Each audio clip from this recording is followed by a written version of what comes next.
Olá, pessoal. Meu nome é Júlia Feroldi. Eu sou presidente da Liga de Medicina da Família. A gente está aqui para gravar para o CIT de 2025. Eu estou com a Maria Júlia e com a Thalia e o nosso convidado e preceptor, Dr. Ângelo. Muito prazer estar aqui com vocês, né? Falar de um tema que eu adoro. Na verdade, me dediquei a vida toda médica para isso, né? Para atenção primária à saúde. E eu acho que ainda tem muitas dúvidas sobre o que é a APS e nós estamos aqui para conversar sobre isso. Então, vocês fiquem à vontade para fazer comentários, perguntas. À medida que eu conseguir, eu vou respondendo. Doutor Ângelo, só para iniciar, como que você definiria a atenção primária à saúde para você? Então, a atenção primária é um eixo de um modelo de saúde. A atenção primária não é só um nível de cuidado. Ela é a própria lógica organizadora da rede de cuidados à saúde. A partir da atenção primária, a gente tem uma organização para um fluxo, né, para onde devem ir os pacientes quando eles têm necessidade de atenção especializada. Porém, a maioria das pessoas, a maioria dos problemas que as pessoas apresentam, isso no mundo todo, 80%, 90% desses problemas, eles podem ser abordados e podem ser, inclusive, resolvidos na própria atenção primária, que oferece uma atenção, né, uma resposta integral a essas demandas que vão aparecendo. Eu vou colocar algumas coisas aqui na tela que vai nos ajudar a entender o que é atenção primária, né, como, por exemplo, é o ponto aí de primeiro contato do cidadão com o sistema de saúde, no nosso caso, o SUS. É o primeiro contato e o contato preferencial. Existem outros pontos da rede de atenção que são portas de entrada também, mas a atenção primária é a porta de entrada preferencial do sistema de saúde, né? Oferece um cuidado acessível, contínuo e integral. Integral, atender a todas as necessidades que as pessoas têm, que o ser humano tem, não só necessidades biológicas, né, mas também necessidades psíquicas, psicossociais, a qualquer tipo de sofrimento ao longo do tempo e de forma contínua. É um cuidado centrado na pessoa e menos centrado na doença. Durante muito tempo, a nossa formação acadêmica era quase que exclusivamente voltada, a graduação dos cursos de medicina voltado para para a doença, para a gente aprender a doença. Ainda nós precisamos saber o que é a doença, né? A fisiopatologia, a manifestação clínica, em que CID, né, que se enquadra determinado quadro clínico, fazer hipóteses diagnósticas, confirmar diagnósticos, essa é a nossa linguagem. Mas a proposta, né, da atenção primária à saúde é um foco muito maior na pessoa do que na doença, né? Por quê?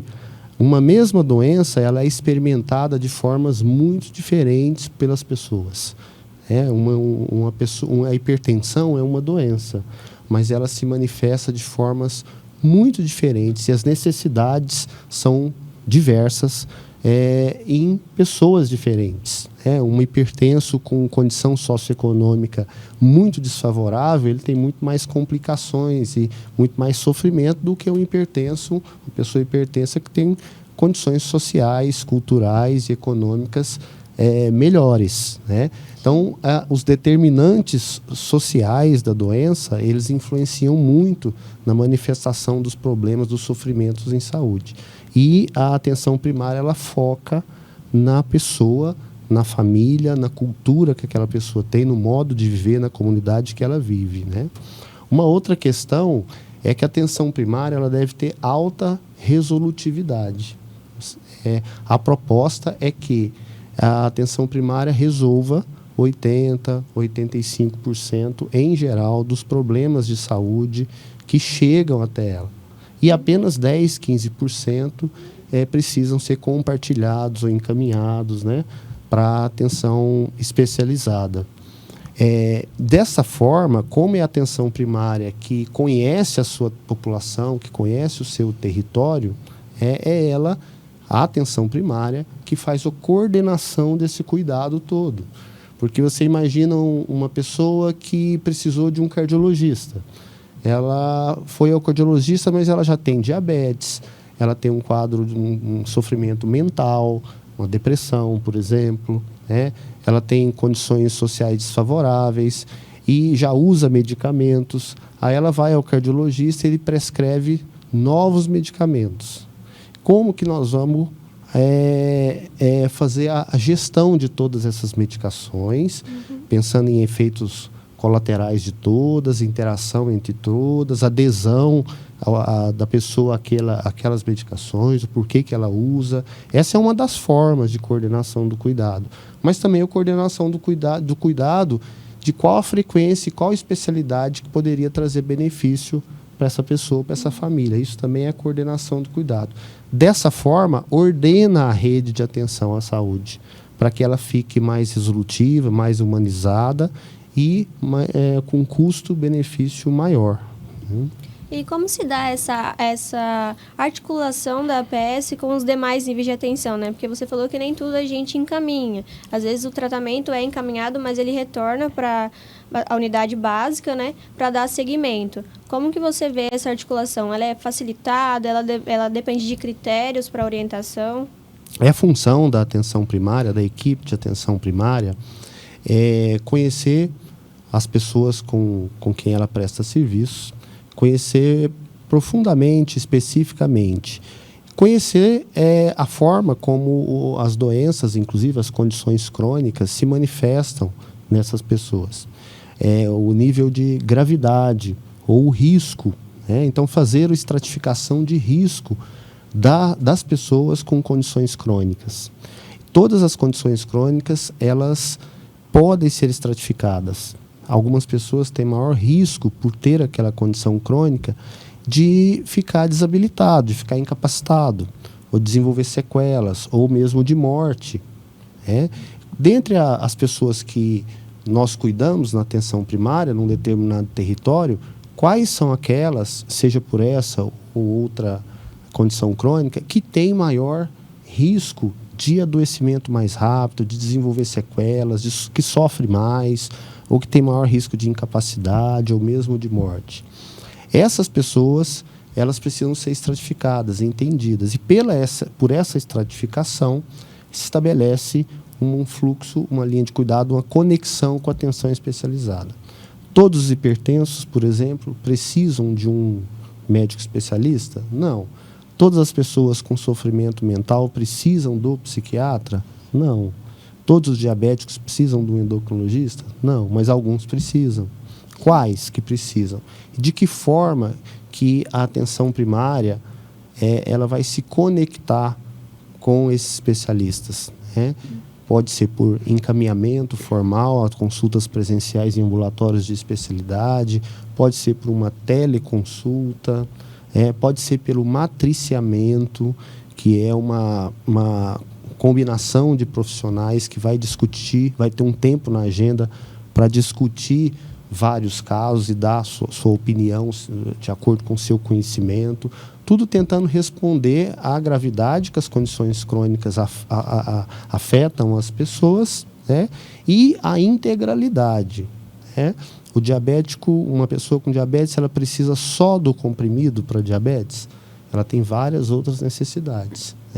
Ela precisa da psicoterapia, do nutricionista, ela precisa, às vezes, do fisioterapeuta, do educador físico. Então, tem profissionais que fazem parte da atenção primária também, que oferecem ações de saúde com um determinado conhecimento, que não é apenas o conhecimento médico. O enfermeiro tem sua importância, o farmacêutico, principalmente o farmacêutico clínico, tem a sua enorme importância, entre outros profissionais, que a gente chama de EMULT, que era o antigo NASF, Núcleo Ampliado da Saúde da Família. Agora a gente chama de EMULT. E os especialistas também, dentro da área médica. Eles podem fazer parte dessa EMULT ou eles podem fazer parte de um ambulatório especializado ao qual o paciente é encaminhado. Mas precisa ter a referência e a contra-referência padronizada. Então, eu tenho que, quando eu quero, eu como médico de família, no caso, um exemplo, eu preciso que esse meu paciente seja atendido presencialmente por um reumatologista, pelo quadro clínico que ele tem. Eu preciso, no encaminhamento, colocar, escrever de forma clara o que eu preciso desse colega especialista. O que está faltando aí para esse paciente melhorar, para se fechar um diagnóstico, para melhorar o tratamento.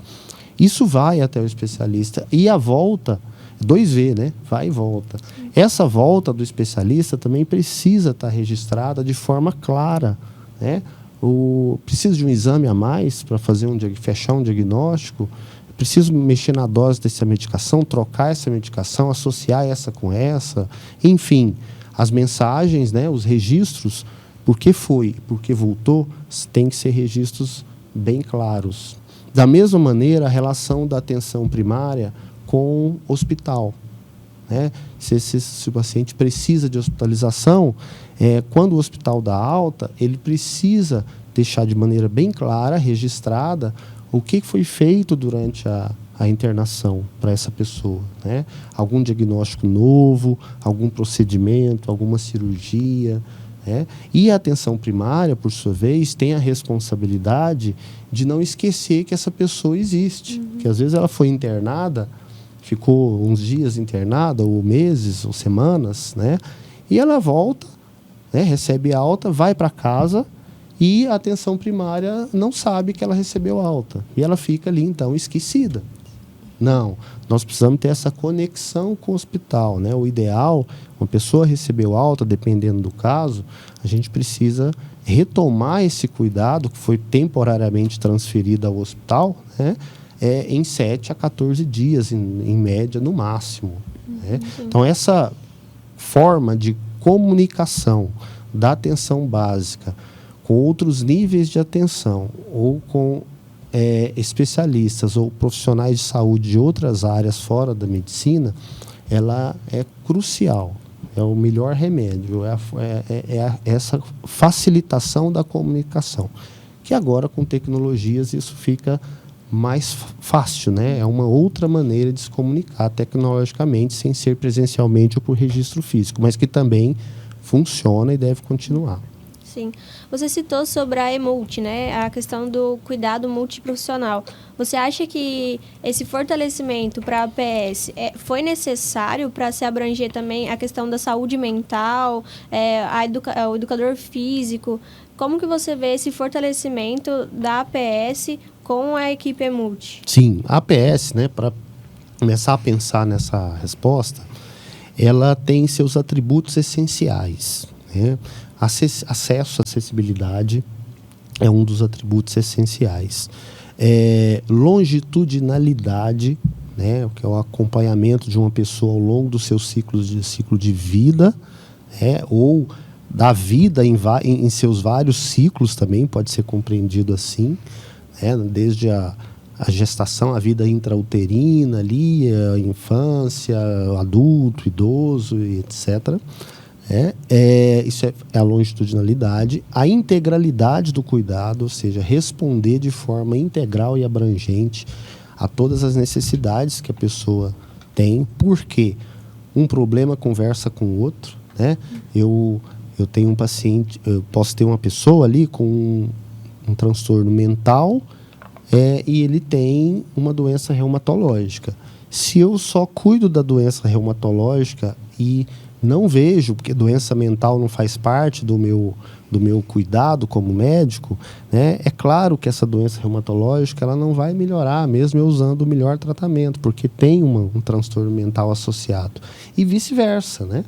Tem uma pessoa com quadro de depressão, um transtorno ansioso mais importante, etc. Se eu não... as doenças crônicas físicas, vamos dizer assim, elas vão ser mais graves nessas pessoas com transtorno mental. Então, eu preciso responder de forma integral, inclusive usando, além da medicina, né, a clínica ampliada, para integrar vários conhecimentos em prol daquela pessoa, daquela família ou daquele território.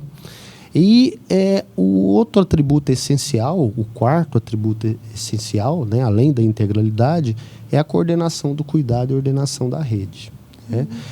Para que, gente? Para que a atenção primária tenha todas essas ações, que tenha todas essas abordagens, né, para que ela fique alinhada com seus atributos essenciais, mas também com seus atributos derivados, que são outros, nós precisamos da cooperação, de um cuidado cooperativo, colaborativo de vários profissionais de saúde. E atendendo a essa necessidade, a esse objetivo, vamos dizer assim, né, que começaram os outros profissionais de saúde a integrar as equipes. Né?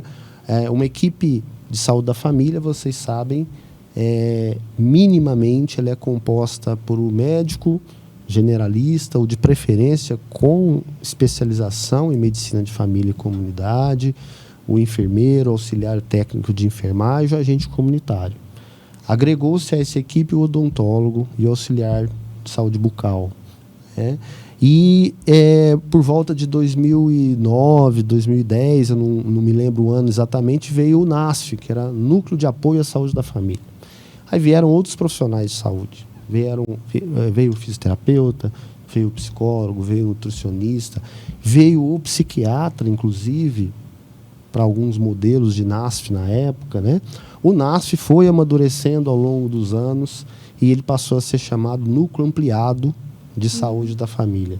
Ou seja, não era mais um núcleo que apoiava a equipe, mas fazendo parte da equipe. Era um núcleo ampliado de saúde da família, AB, tracinho AB, atenção básica. E agora, de poucos anos para cá, a gente passa a chamar de EMULT. Então, a EMULT ela vem a contribuir para esse atributo essencial, para todos eles, mas em especial para o atributo essencial chamado integralidade do cuidado. Sim. E qual que é a maior dificuldade que o senhor acha que a atenção primária enfrenta?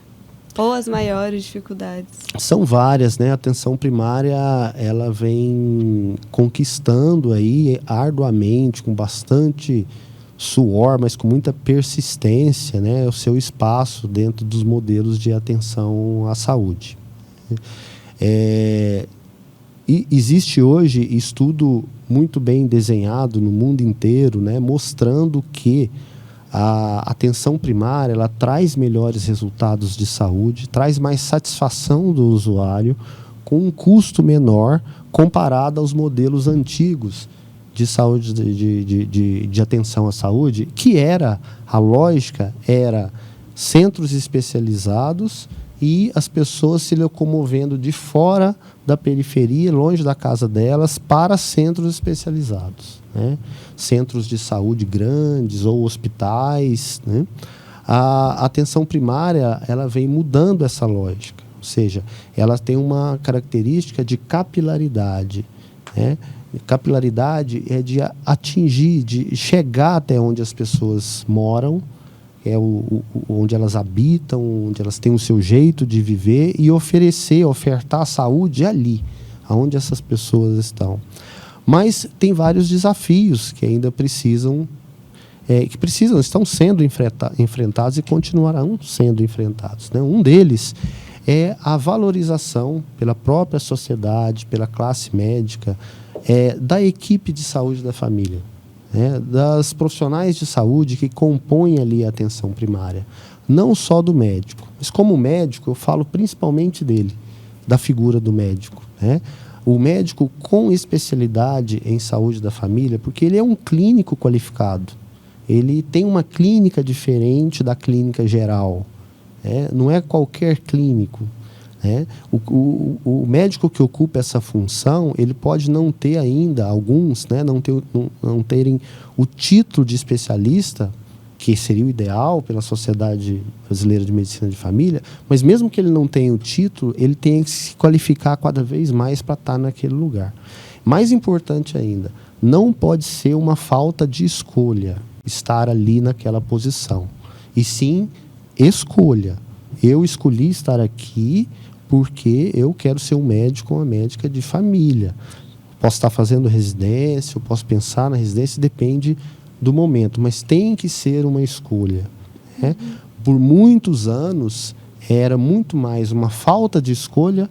Eu não tenho para onde ir, eu não passei em residência, eu não sei, eu vou pegar um postinho ali para ficar atendendo, né? Falando português, claro, era desse jeito. Ainda existe isso, infelizmente, mas cada vez menos.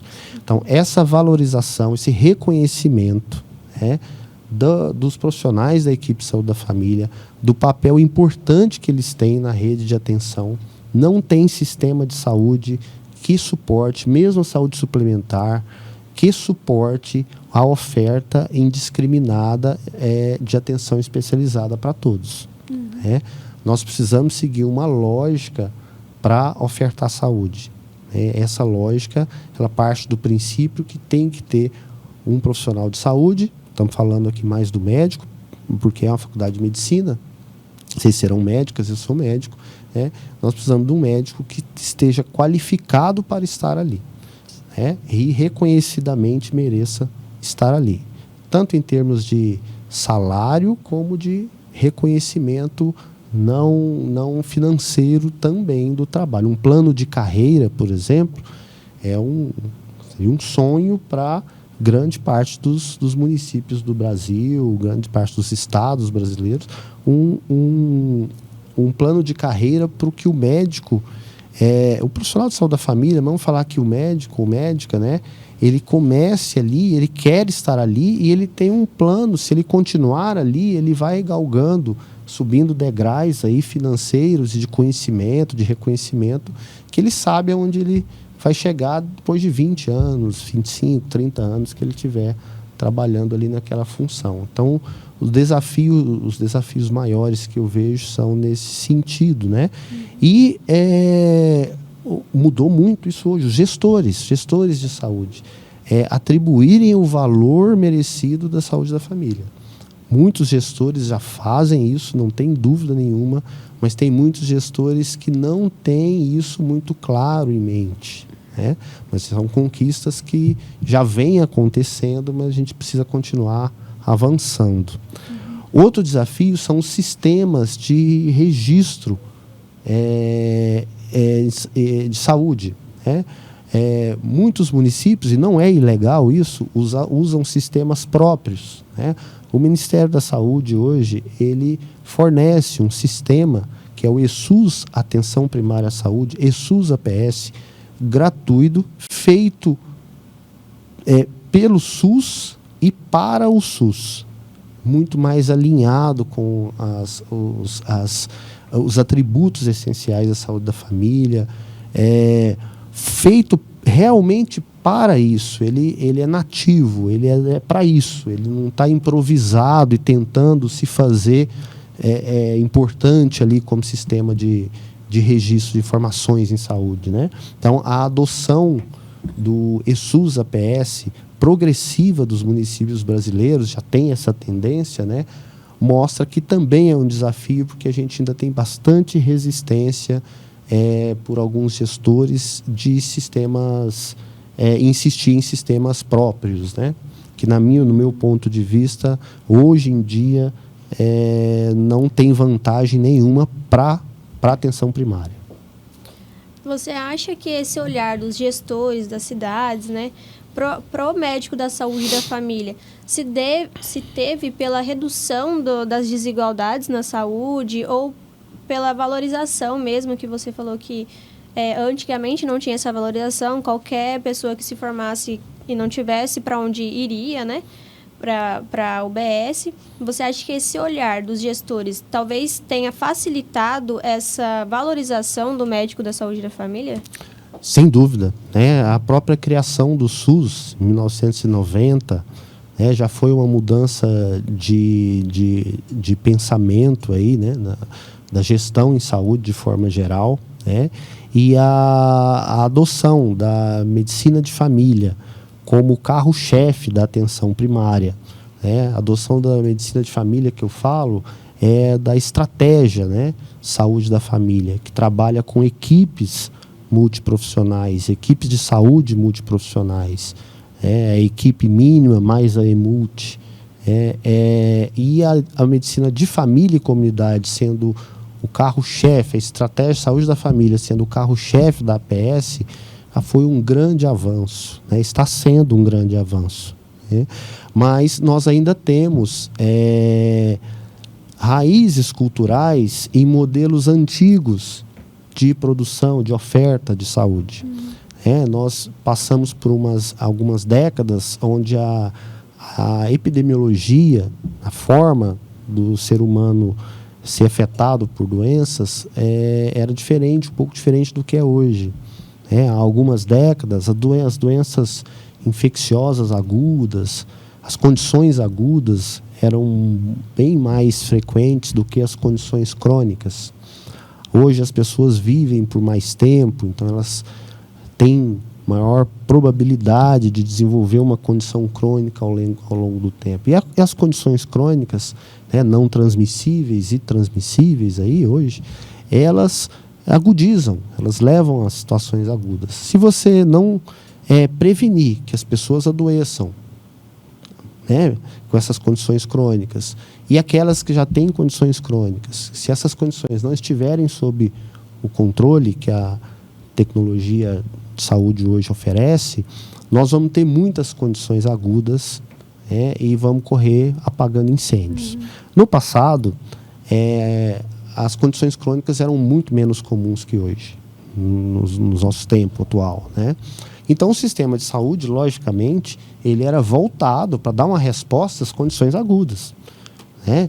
O que era importante, mais importante do que tudo, você ter hospital, pronto-socorro, que é importante, lógico, não estamos tirando a importância desses pontos de atenção à saúde. Porém, o modelo era de reforçar a resposta, o investimento, vamos dizer assim, era reforçar a resposta às condições agudas, né? Hoje, nós precisamos investir mais em resposta às condições crônicas, mas ainda temos raízes de um modelo antigo voltado às condições agudas, principalmente. Em transformação, mas ainda temos pezinho lá atrás. E isso faz parte do dia a dia. Do profissional, a gente vê isso. De gestores, a gente vê isso. Né? Então, ainda temos aí nós temos um gap, né, de a mudança de resposta em relação a condições agudas, privilegiar condições agudas ou privilegiar em termos de investimento mesmo, prevenção, né, promoção de saúde, prevenção de condições crônicas e reabilitação quando o indivíduo já tem uma condição crônica ou diminuição das agudizações dessas condições.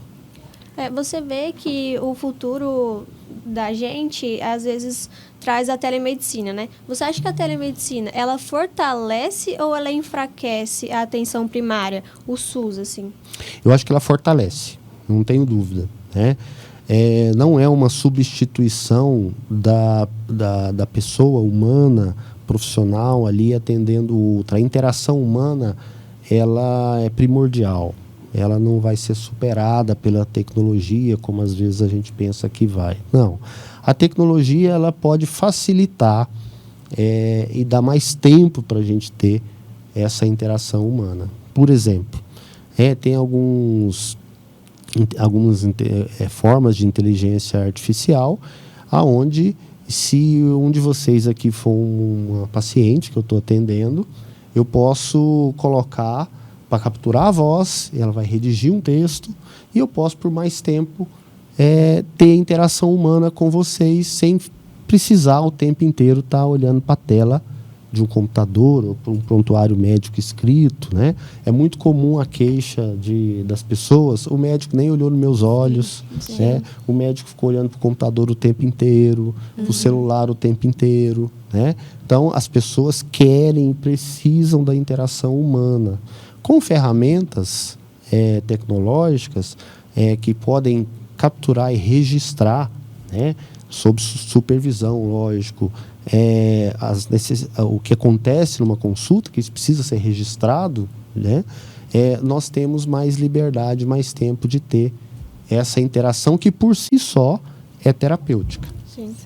Eu concordo também com esse fato de o olhar do médico, né, para o paciente. Às vezes a gente fica tentando anotar o prontuário, porque o prontuário é a nossa defesa, né? E a gente precisa estar relatando também tudo no prontuário. E às vezes a gente, como aluno, que a gente está tendo esse contato desde o início, é complicado para a gente estar escutando o paciente, anotando no prontuário, porque é meio que a gente é humano também. A gente também sabe como é que é estar no lugar do paciente. Então, eu acho também que fortalece a telemedicina, as IAs, né? Que hoje a gente está em alta. Sim. E, doutor, como que você vê o futuro da atenção primária? Como que, vamos dizer assim, o que você sonha para a atenção primária? Primeiro que, falando em nome da medicina, né? Que na atenção primária, um dia nós tenhamos médicos e médicas atuando na função de médico da família com especialidade, com título de especialista pela Sociedade Brasileira de Medicina de Família e Comunidade. Ou por meio de uma residência, ou por uma experiência vasta de trabalho, mas que sejam validados pela sociedade.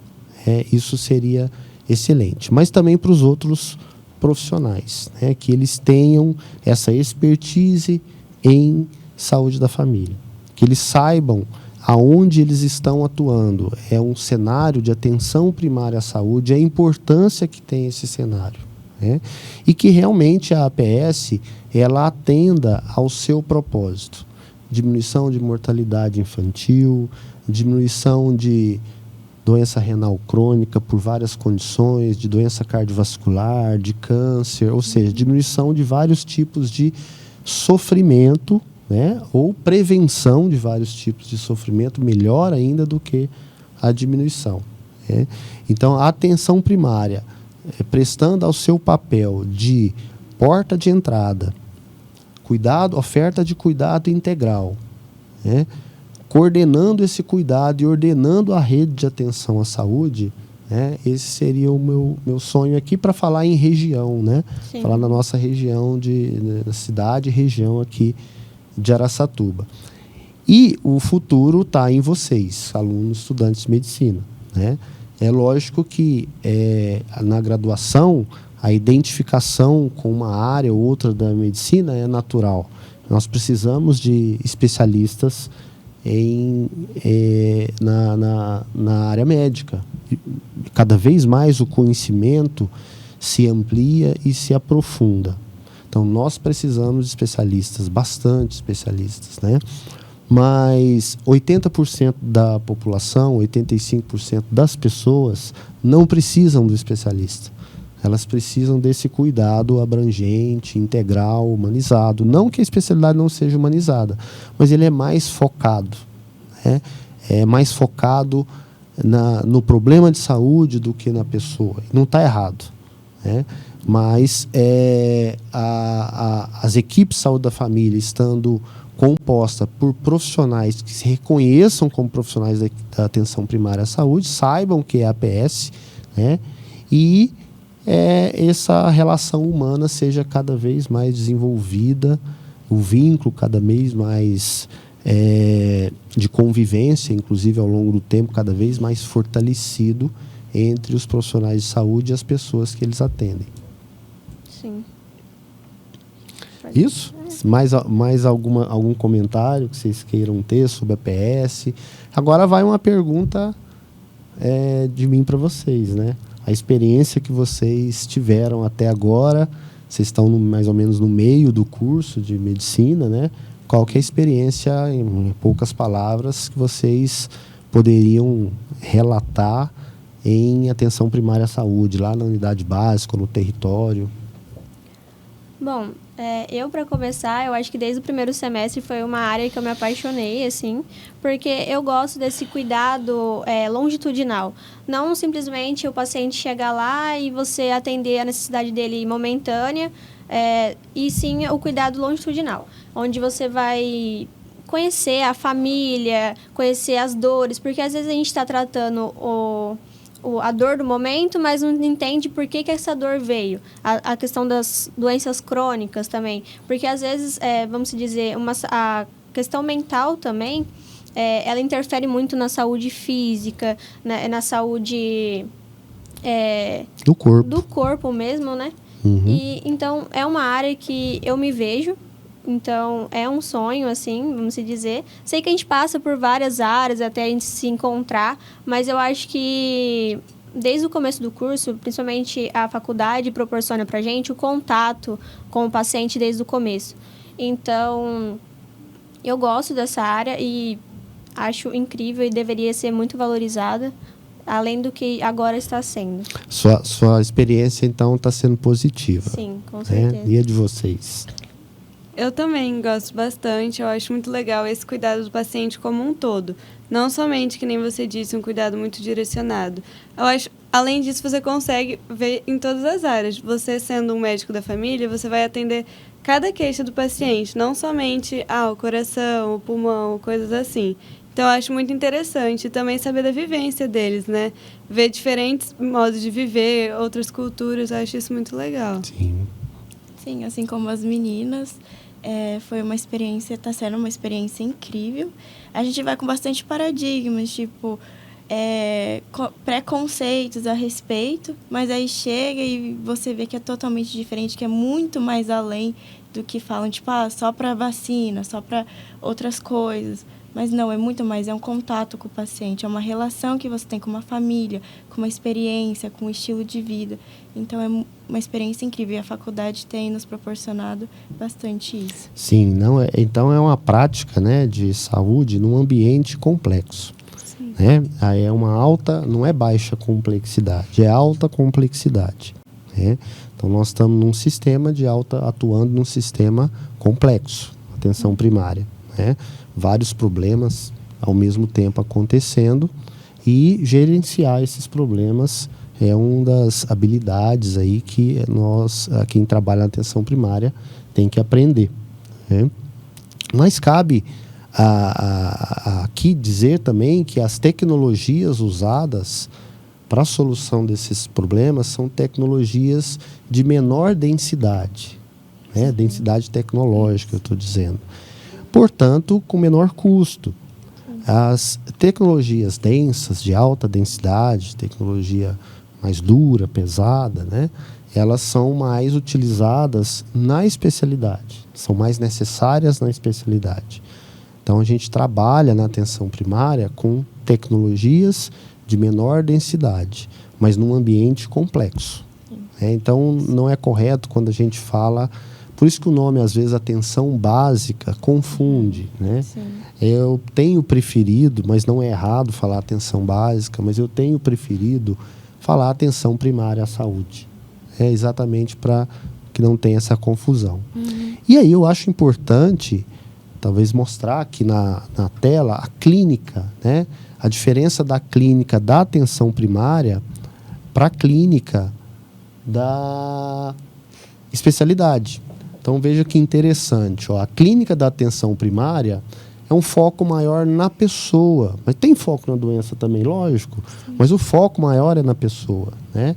A especializada tem foco na pessoa? Sim, mas é foco maior na doença. Na fisiopatologia, no quadro clínico, nas tecnologias mais avançadas para tratar aquela doença específica, que são menos comuns na população, essas determinadas doenças que são tratadas na especialidade. Ou aquela doença que é comum, ela tem um risco, uma estratificação de risco muito alta, por isso que ela está na especialidade também.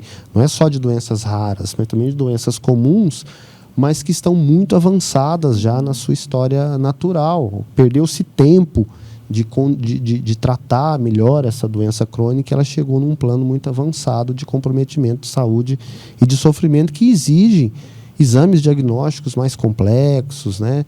Medicações mais complexas, cirurgias mais complexas. Mas o foco, então, é mais na doença, porque precisa ser tratando-se de atenção especializada. Lógico que o especialista não necessariamente precisa ser desumano, não é isso que nós estamos dizendo.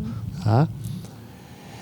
O foco na atenção primária é em problemas que ainda estão pouco estruturados. Né? Michael Balint, que é um psicanalista, cujos pais eram médicos de família, um psicanalista inglês, radicado em Londres. Ele não era inglês, na verdade, radicado em Londres. Ele trabalhou muito com grupos Balint, né? E ele fala muito da organização da doença.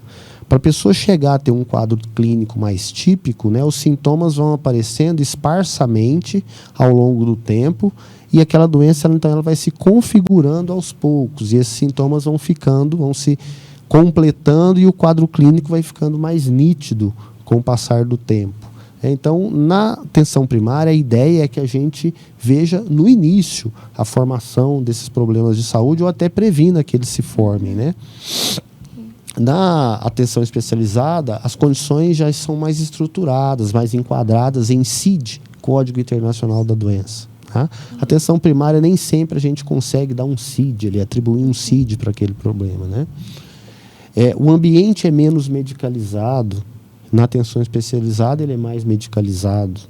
Né? Os exames que a gente solicita, né, na atenção primária são exames que têm uma sensibilidade maior do que a especificidade. Tá? Já na atenção primária é o contrário. Exames mais específicos do que sensíveis. Né? Os cuidados são dispersos em vários problemas na atenção primária, porém, a concentração relativa em um pequeno número de problemas. Então, tem um estudo de um médico de família, Dr. Gustavo Gusso, que foi até matéria de tese de doutorado dele, e ele é um dos autores, né, do Tratado de Medicina de Família, que ele compilou 1.500 problemas que aparecem na atenção primária. Porém, 50% das pessoas veem a atenção primária com 20 e poucos desses 1.500 problemas. Então, é um cuidado disperso em vários problemas, né? Mas, na verdade, a gente atende mais frequentemente um pequeno número de problemas. De 1.500, a gente atende 20 e poucos com muita frequência, né? E, na atenção especializada, o cuidado em problemas já concentrados. Então, essas diferenças, né,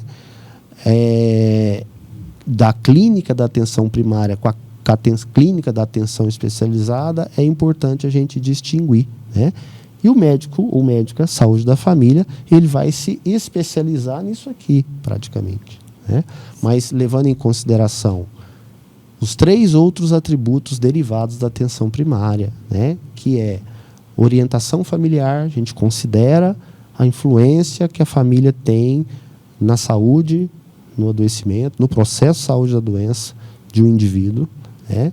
A orientação comunitária depende da comunidade onde ele vive e a competência cultural. Como aquela pessoa vive, como ela aprendeu a viver, quais são os costumes dela, que inclui a alimentação que ela está acostumada, o jeito de moradia, de casa, de se relacionar com as pessoas, jeito de falar.